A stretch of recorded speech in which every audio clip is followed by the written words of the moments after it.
হ্যাঁ এভরিওয়ান, আসসালামু আলাইকুম। Welcome back to my channel. আজকে আমি নামাজের হিজাব কাটিং এবং সেলাই করে দেখাবো।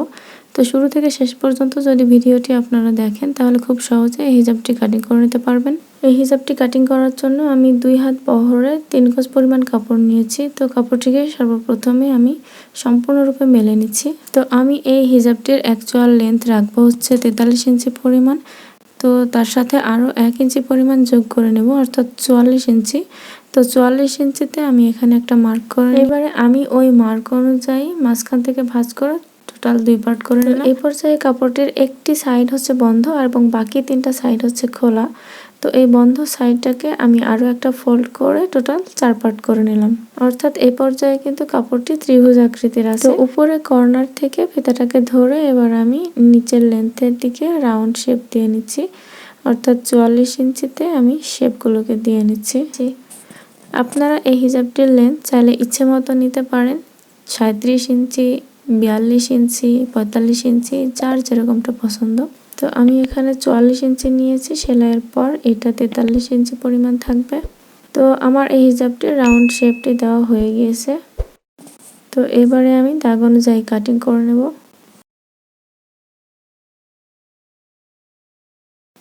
কাপড়টি রাউন্ড শেপ দেওয়ার পরে কাটিং করে নিলাম। তো যেহেতু লেন্থ বেশি তাই দেখুন হিজাবটির এই পর্যায়ে কিন্তু কাপড় কম পড়ে গেছে, এখানে আমাদের এক্সট্রা একটু কাপড় জয়েন্ট করা লাগবে।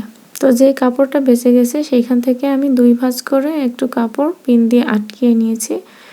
এরপর আমি এটাকে উল্টিয়ে নিলাম। উল্টিয়ে এই যে রাউন্ড করে শেপ দিয়ে কেটে নিয়েছিলাম, শেপ অনুযায়ী আমি এই কাপড়টিকেও কাটিং করে নিলাম।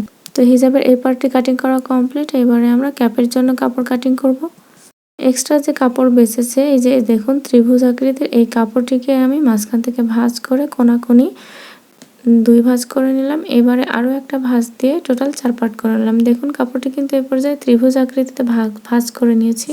তো আমি একটি সাইডে 5.5 ইঞ্চিতে একটা মার্ক করে নিলাম এবং আরও একটি সাইডে 4.5 ইঞ্চিতে একটা মার্ক করে নিলাম।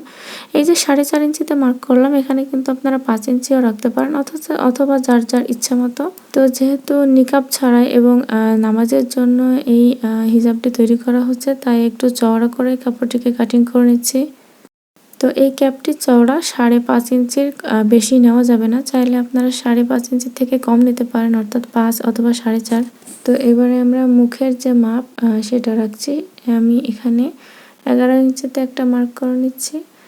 আর এই যে খোলা যে কাপড়টি রয়েছে এই মার্কিংটা কিন্তু খোলা কাপড়ের ক্ষেত্রে প্রযোজ্য হবে। তো এখানে আমি একটু কেচি দিয়ে কেটে নিলাম। আপনারা যখন তৈরি করবেন তখন একবার পরে দেখে নেবেন।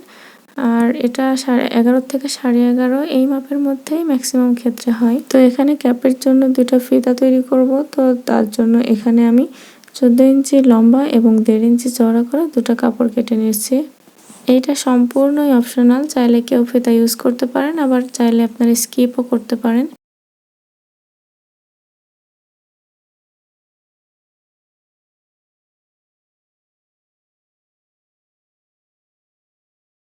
এবার আমি হিজাবটি তৈরি করতে চলে আসলাম।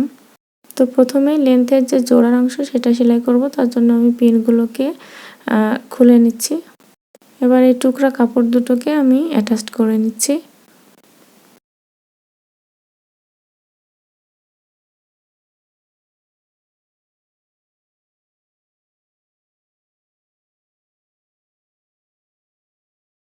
এই কাপড় দুটো জয়েন্ট করা হয়ে গেছে। এবারে আমি এটা হিজাবের সাথে অ্যাটাচ করব।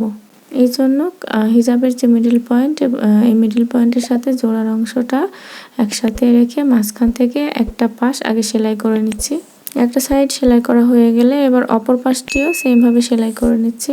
আচ্ছা, 2টা সাইড সেলাই করা হয়ে গেলে এইবারে আমরা চাপ সেলাই বসাবো। তো এই চাপ সেলাই বসানোর জন্য উল্টা সাইডে যে কাপড়টা রয়েছে সেটা হিজাবের পাশে দিয়ে আমরা এর উপর দিয়ে চাপ সেলাই বসিয়ে দিব।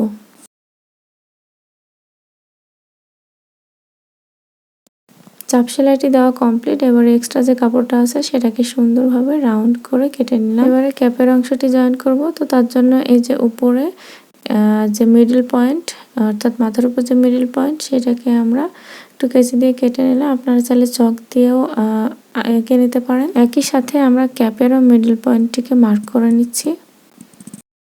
তো দুটার মিডল পয়েন্ট একসাথে করে আমরা মাঝখান থেকে যে কোনো এক পাশ সেলাই করে নেব প্রথমে। তো এই সেলাইটিকে খুব সাবধানে রাউন্ড করে সুন্দরভাবে সেলাইটি করে নিতে হবে।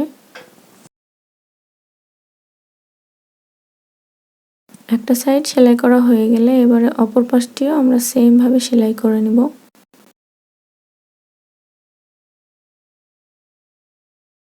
তো অপর পাশটিও সেলাই করা হয়ে গেছে। তো এবারে আমরা এর উপরে চাপ সেলাই বসাবো। তো তার জন্য দেখুন উল্টা যে সাইডটা রয়েছে এখানে টোটাল 3টা কাপড় বের হয়েছে। তো ক্যাপের যে কাপড়টা উল্টা সাইডে সেইটার উপর দিয়ে আমরা 1 সুতা পরিমাণে রেখে এর উপর দিয়ে আমরা চাপ সেলাই বসিয়ে দেব। ও হ্যাঁ, তার পূর্বে এই যে 11 ইঞ্চিতে আমরা মার্ক করেছিলাম অর্থাৎ মুখের মাপ, সেইখান থেকে আমরা একটু মুড়িয়ে এই চাপ সেলাইটাকে শুরু করব।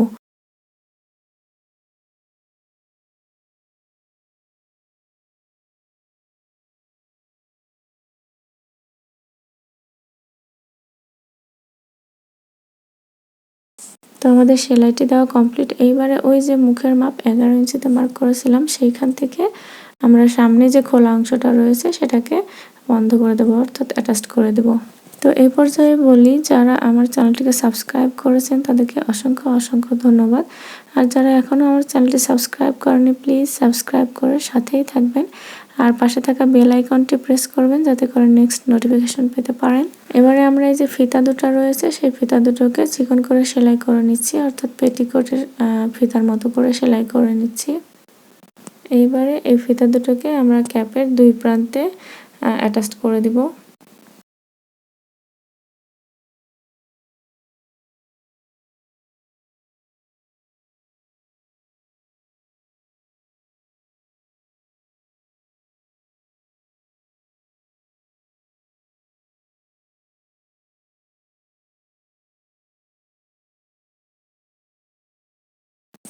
তো ফিতা দুটো আমার অ্যাটাচ করা হয়ে গেছে। হিজাবটি অলমোস্ট কমপ্লিট, কেবলমাত্র নিচের প্লেট ভাঙার কাজটি রয়ে গেছে। তো তার জন্য এখানে প্রথমে এই কাপড়টিকে খুব চিকন করে একবার এরকম ভাঁজ দিয়ে নিয়ে আরও একবার ভাঁজ দিয়ে এর উপর দিয়ে সেলাই বসিয়ে দিচ্ছি। যে যেরকমটা পছন্দ করেন সে সেরকমভাবে এই সেলাইটিকে করে নেবেন।